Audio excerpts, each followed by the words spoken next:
Roundup review. I started talking about Roundups a month or so ago. I have no idea why, but we're going to review, adjust, and execute on our financial numbers this month.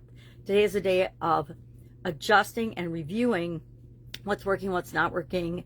I call it the good, the bad, the ugly for myself personally, but I hope you don't have any ugly in yourself. I'm trying to change that to the good, the bad, and the beautiful, right? Because I want to focus on what's working, not on what's not working.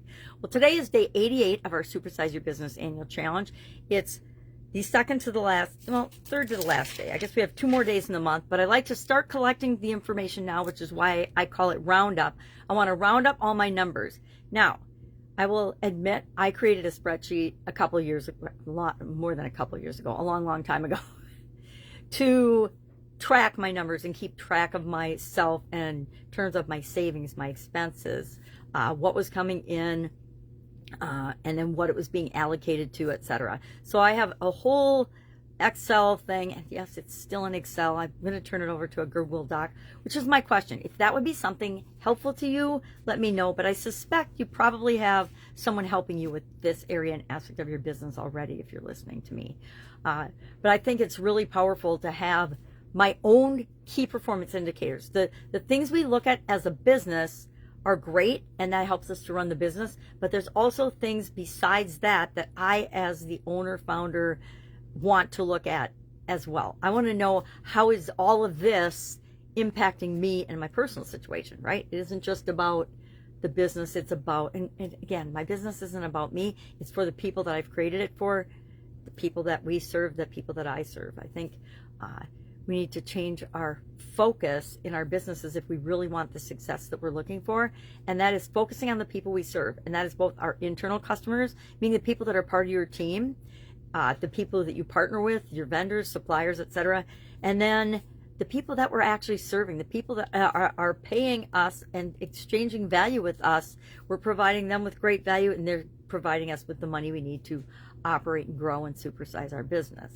So how do we go about doing that? I'm going to share this fun little graphic I drew when I was talking to somebody about something. I can't remember now, but it was about, I think, the way we expect things to grow and get what we want versus the way it actually happens. And I just watched this play out in the school games with my friend Victoria Gallagher. She did all of these activities, and that's what I'm going to recommend we do too as part of the E and execute. And the E and super are execute with intention. Is you're going to have to do and take a lot of, Tony Robbins, thank you, massive action in order to get the results you want. It's just the way it is. The world changes all the time. The situation changes all the time. And we have to be willing to roll with that and just keep taking action until we figure out what's working for us right now. And guess what? That will work for a while until it doesn't. And then we're going to have to come up with a different thing and a different thing and a different thing. And it's why I say always have a running list of things that you can do to build and grow your business. Not work in your business, work on your business. What is that list? My notebook is not here. I keep it in my bedroom by my bed because that's where I get my best ideas, right? It's right before I go to sleep or right when I wake up, and I don't want to lose those. So I want to keep that list ongoing and right by my bed. And then when I need a new thing, what do? I open the notebook, and there's literally hundreds of ideas in there, hundreds of things I know that I could execute on in order to get a positive result in my business. Do they all work? I wish, right? I wish 50% of them would work. It's more like 10% of the ideas that we have, even if they're inspired, actually pan out and get the results that we would expect them to. And that's just, the truth. I could sugarcoat it and say, oh, just keep taking massive action and you will get the results you want. I don't know that you will, because I'm a perfect example of that. I have figured out the way to take massive, consistent action and have it not give me the results I want. If you want to know how I do that, ask me. I'm not going to share it publicly because I don't want to keep creating it. But I like this graph because it reminds me this black straight line is how we all expect our businesses are going to go. We have this magical idea. We start our business and we think that in 1 year or 60 days or 30 days or wherever the point is that most people quit, that we will get the exact results we want, the exact way we expect and want them to happen. Whew, that's an eye-opener too. As I'm thinking back over my life and my career, seldom, if ever, maybe once or twice in my entire career, and it's it's spanned over 5 decades. Have I had an idea, implemented that idea, planned out exactly what I expected to have happen, and it happened exactly like I thought it would go and thought it should go? Maybe twice in 50 years. So am I gonna count on that as a belief in a strategy? No. But I do believe that everything works out perfectly for me. So if I have challenges along the way, it's because each of those challenges are trying to show me something about my plan that needs tweaking. It doesn't need to be thrown away or flushed down the toilet or abandoned altogether. It just needs a little bit of thought and adjustment at the step that I'm at. I hope that makes sense. If not, hit me up and ask, and we'll have a quick discussion about it. So I like this topic because we do it. I did it in corporate for years, and it was one of those things I took from corporate and I incorporated into my own businesses because I saw how powerful it was there.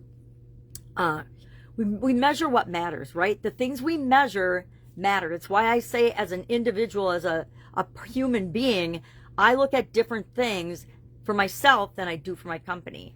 And everybody else in the company doesn't care or know what those things are because it's none of their business, right? Just like their things are none of my business. We need to mind our own bobber, so to speak, and just pay attention to what is important to us and realize that everybody else is doing the exact same thing. We are all interconnected, but we also are all individuals with our own free will and our own personal responsibility, our own energy, etc. So we want to measure what matters. So the things that I measure are probably different than the things a lot of people measure, because I measure the things that I know are most impactful for me. I measure gratitude. I measure how appreciative I am of the current situation and how am I showing that. I measure how well I serve the people I'm here to serve, my customers, the people that are on my teams, etc. My family. Am I serving my family at the level I want to? Probably not. Anyway, so we're going to each month, and if you're not doing this, I don't know what you're doing, because this is probably the number one thing that you do. You share expectations, you create the core values for your organization, and then you let people go and create based on a common understanding of expectations and the values that your culture wants to instill and how you want to serve the people that you're here to serve. Because bottom line, all businesses are service businesses. You can make that argument because we're all here to serve. We're all here to serve customers, right? We're all here to serve other human beings, starting with ourselves, right? We have to take care of ourselves first. So if you haven't done it yet, I challenge you to schedule a monthly meeting where you talk about and go over the financial results for your organization. If you've got a leadership team, monthly, you go over that with them. Now, in corporate, it was always 1 week after the start of the new month. Why? Because there were a lot of numbers and a lot of things to gather and pull together. Now technology's gotten so good, we can almost get all of our data in real time. If we've got somebody plugging in the numbers, it is almost automatic. And I've started setting up things that collect the information for me, collate it, summarize it, and then put it into my spreadsheets. Why?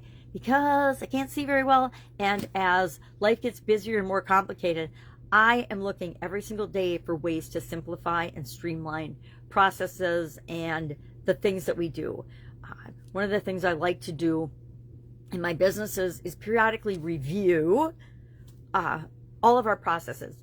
Every process in every business that I'm involved in gets at least reviewed 1 time a year. Whenever there's a change, or if there hasn't been a change, 1 time a year. Why? Because there's always ways to improve our processes. And who reviews those processes? The people that own those processes. So in manufacturing, for example, we had people with different roles. So if that was your role and that was your job, and the documented process isn't what you're actually doing, then it's up to you to submit the change to that process to reflect what you're actually doing. Now, if you have cut corners and done shortcuts to not follow the process, that is a problem sometimes. Sometimes it is, sometimes it isn't. It depends on the safety and the efficiency of the process. I'm going way too deep on this. Anyway, we want to review those things. We want to look at income, I like to look at net worth, or what is the net value of the company in my way of looking at it. Expenses, income, savings or investment accounts and rates, debt payoff or amount of debt that we're carrying for each individual business, etc. And then I also like to look at how those things are impacting me or could impact me. You know, if the business goes out of business, that's going to impact me. Is that a big impact or a small impact? Depends on the business. So today I challenge you, and like I said, we do this the first staff meeting after the previous month. That's when everybody has to have their stuff together. And they need to have it all together and submitted in an online portal that we all share by the 3rd of each month. Why? Because we need to have the information to see if we need to make adjustments to any area or aspect of the business that needs attention or adjustment in order to achieve our longer term results, our annual results, and then our longer term results beyond that. All right, this is a lot. I've talked a lot. We need to also talk about execution or execute with intention. We're going to look at the path and the steps that we came up with yesterday. Hopefully you took action on one and you already know whether it's the right direction or not. You already can tell or you can feel if it's the thing that you need to do next or not. And then you've done it. And do you need to do more of it? Do you need to just give it a little time? Have you already seen the results? You know, there's things that we'll do. I'll do something or the company will do something. And we know like within an hour. That's the cool thing about the world being so interconnected. We'll get positive feedback on that within an hour or within a few minutes. That makes it a lot easier to pick and choose what to do and what to spend your time, energy, and resources on. All right, any questions about this? Hit me up. I'm not going to share the reflective questions because we don't have time because I talk too much. If you would like those, just put reflective questions in the comments below and I will type them in as a comment. If you are looking for a group of amazing humans to grow and build and supersize your business with, but you haven't found them yet, I challenge you. I challenge everybody to everything, right? Wow. I would say check out the Supersize Your Business School community. It's free. It's a freemium model, so you can get tons of resources for free. It is an absolute work in progress right now because we are co-creating it together. It's not just my community, it's our community, and we're going to do amazing things in there, and we'd love to have you be a part of it. Just type school or community or supersize. Let's do supersize. Just type supersize in the comments below and I will send you the information about that. Just a link and you can check out the about page and things yourself and decide if it's for you. All right. Have an awesome day. I'll of course do it tomorrow. Bye.